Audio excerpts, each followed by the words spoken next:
Alright, so I made some progress on the van. 1994 Econoline conversion van by Companion Vans. This regulator on the passenger side I have verified to be electrically good. The regulator itself, I jumped this out. I went ahead and swapped out new wiring.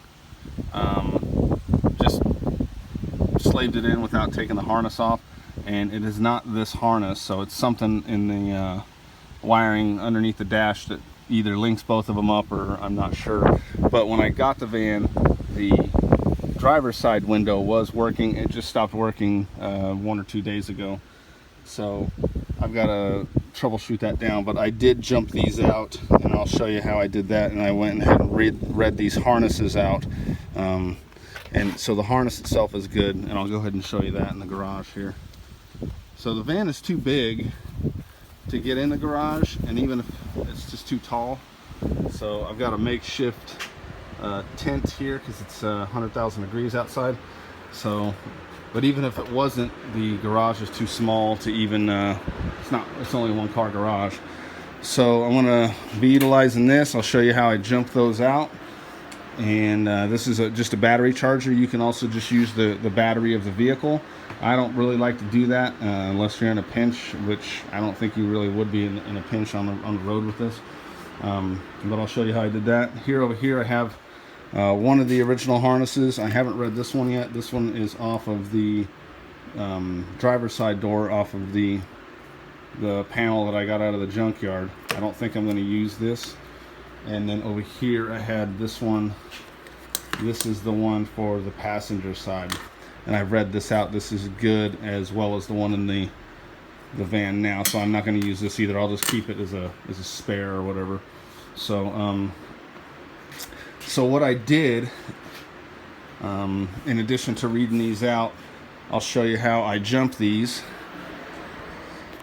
So I disconnected this harness here, and I just normally have some terminals that would go in here. See, I kind of cut myself on some safety wire, so I just twisted up some safety wire and stuck one on each terminal, and then jump it out with a good 12-volt power system, and that'll either make the window go up or down.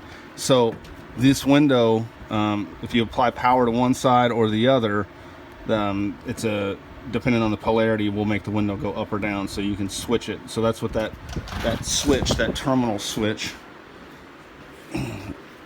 each one of these has 2 power wires and a ground wire for each switch, to switch that polarity. So let me go ahead and show you how I made that safety wire real quick. Let me get my assistant to help me out. Assistant, come here.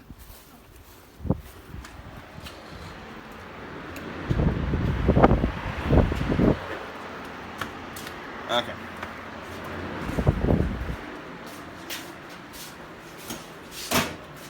Alright, so we're gonna make a quick jumper to check the wiring. See the wire pliers. So you just get a little piece of wire. You can either do it in a vise or with a pair of vice grips or whatever, but I prefer to use a vise. Just kind of make a loop.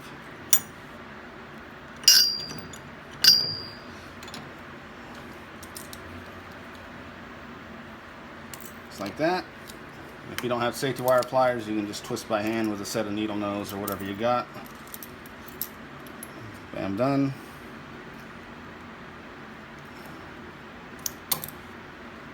And there you go. And then you can use this to stick into that terminal, just like so. Bam, done. And then now you can put your clips on there as an external connection point to check it for continuity. So if you follow me over here, you get the multimeter. I need a multimeter. So we're going to go ahead and use this for our 12-volt power.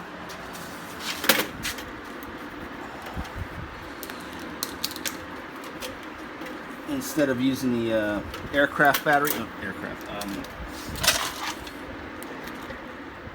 the vehicle battery. We're going to use a battery charger. Just I think it's a little bit safer. All right. So now, because these clips are a little bit wide, I'm going to use a different alligator jumper in between them just to get a better connection. I don't ever touch these because, you know, bad news bears.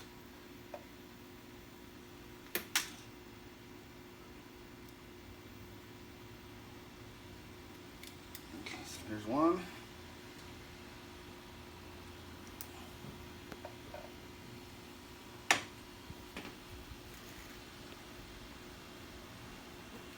And two.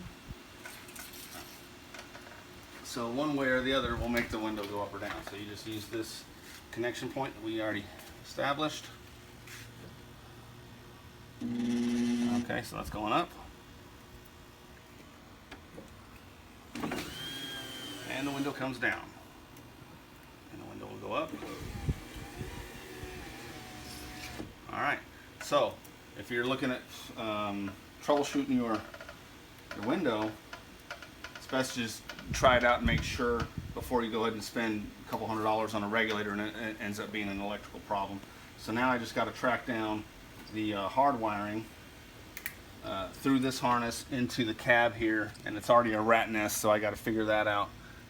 But putting a meter on it probably take a couple hours to maybe figure it out. Maybe a relay in between both doors or something. But it's just strange to me because the original gripe was that the passenger door was the only one affected, and this one worked fine. So I don't think that it's one issue causing both now.